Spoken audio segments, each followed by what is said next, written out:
최근 미국 정치와 경제를 동시에 뒤흔들고 있는 사건이 하나 있다. 바로 트럼프 대통령이 주도한 관세 정책과 이를 둘러싼 소송이다. 이번 소송은 관세 부과의 타당성만을 두고 벌어지는 1차원적 논쟁이 아니다.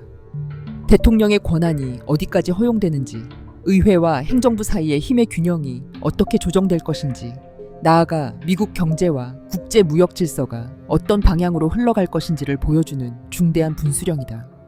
트럼프는 국제 긴급 경제 권한 IEPA를 근거로 해방의 날 관세를 비롯한 세계 각국을 상대로 대규모 수입품 관세를 부과했다. 명분은 무역 적자를 줄이고 불법 약물 유입을 막으며 경제 안정을 이루겠다는 것이었다. 그러나 이 정책은 미국 산업 보호와 정치적 상징성을 강화하려는 목적이 훨씬 더 크게 작용한 것으로 평가된다. 트럼프의 관세 조치에 캐나다, 멕시코, 중국 등 주요 교역국들 뿐만 아니라 유럽을 비롯한 수많은 동맹국들에서도 반발의 목소리가 나왔다. 미국 내에서도 기업과 민주당 주 정부들이 잇따라 법정 싸움에 뛰어들었다. 현재 연방국제무역법원과 연방순회항소법원은 모두 트럼프의 권한 남용이라는 판단을 내렸고 사건은 이제 대법원의 최종 판결을 기다리고 있다. 공은 미국 사법부의 최정점으로 넘어갔으며 그 결과는 정치, 경제, 외교 전반에 큰 파장을 일으킬 수밖에 없다. 트럼프는 집권 초기부터 무역 문제를 자신의 정치적 핵심 의제로 삼아왔다. 불공정 무역이라는 구호는 그가 지지층을 결집시키는데 가장 효과적인 무기였다. 미국의 무역 적자가 수십 년간 누적되면서 제조업이 쇠퇴하고 일자리가 해외로 빠져나갔다는 불만은 중서부 지역과 전통적인 공업지대에서 특히 강했다. 트럼프는 이러한 불만을 정치적으로 흡수하며 관세 정책을 정당화했다. IEPA는 77년에 제정된 법으로 국가 안보나 긴급한 경제 위협에 대응하기 위해 대통령에게 특별한 권한을 부여한다. 원래 이 법은 전시 상황이나 외국의 위협에 대응하기 위한 도구로 설계되었다.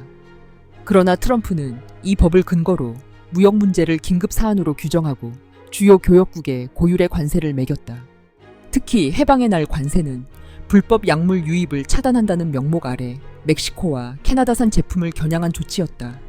하지만 실제 효과는 제조업 보호와 정치적 지지층 결집이었다. 정책 발표 직후 국내외의 반발은 거셌다. 교역국들은 보복 관세를 경고했고 미국 기업들은 수익성 악화와 공급망 불안정을 이유로 강하게 문제를 제기했다. 연방국제무역법원은 지난 5월 트럼프의 조치가 IEPA의 권한 범위를 넘어선 것이라고 판단했다. 법원은 대통령이 위기 상황을 빌미로 무역 전반에 임의적으로 관세를 매기는 것은 입법부 권한을 침해하는 행위라고 명확히 지적했다. 이 판결은 곧바로 효력이 발생했으나 행정명령 자체는 항소 절차 동안 집행이 유예되면서 관세는 유지되었다. 이어 사건은 연방순회항소법원으로 넘어갔다. 이곳에서도 재판부 다수는 대통령의 권한 남용이라는 하급심 판단을 그대로 확정했다. 7대 4라는 판결 결과는 미국 내 권력 구조가 어디로 기울고 있는지를 보여주는 상징적 장면이었다.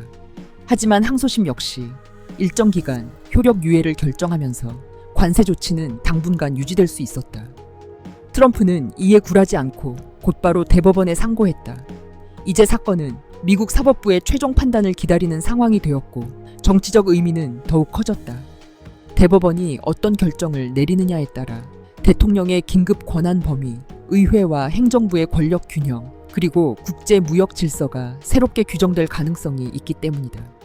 만약 트럼프가 대법원에서 패소한다면 그 여파는 광범위하다. 첫째, IEPA를 근거로 시행된 관세 조치들은 모두 법적 정당성을 잃게 된다.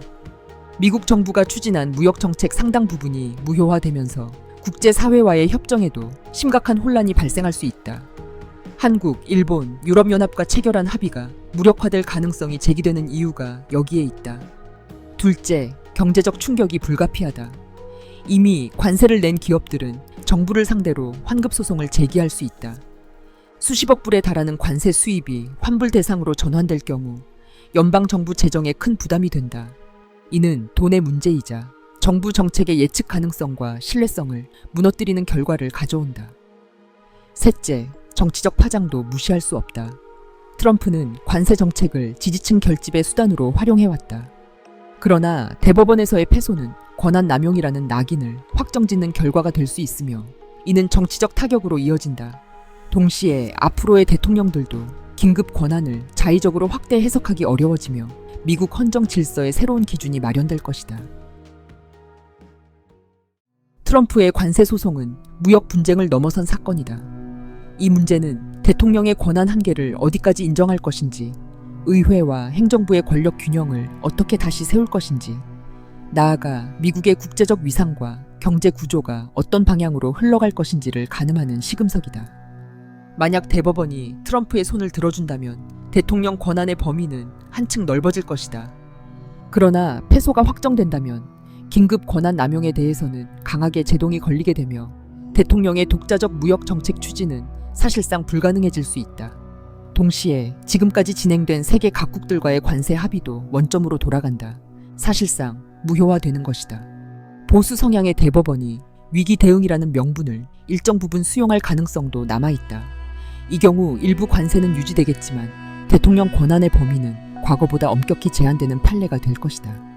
어느 쪽이든 이번 판결은 미국의 무역 정책뿐 아니라 권력 분립의 원칙을 다시 세우는 중대한 분기점으로 기록될 것이다.